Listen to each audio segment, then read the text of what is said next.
Dari video amatir terlihat kepanikan warga yang berupaya memadamkan api. Kebakaran ini terjadi di Kelurahan Baju Bodoa, Kecamatan Maros Baru, Kabupaten Maros. Kebakaran diduga terjadi akibat pemilik rumah membakar sampah kering di kolong rumah dan meninggalkannya. Material rumah yang terbuat dari kayu membuat api dengan cepat membesar. Sejumlah barang berharga milik korban pun tak mampu diselamatkan. Beruntung, pemadam kebakaran yang tiba segera memadamkan api hingga tidak menjalar ke rumah lainnya. Rumah yang terbakar itu 1 unit, Pak.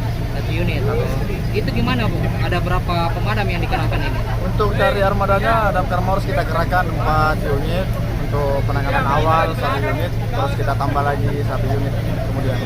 Ini rumah panggung Pak ya? Ya, rumah panggung. Hangus Pak, terbakar Pak ya? Habis terbakar semua, Pak. Alhamdulillah kita bisa selamatkan rumah di sisi kanan, kiri, dan belakangnya.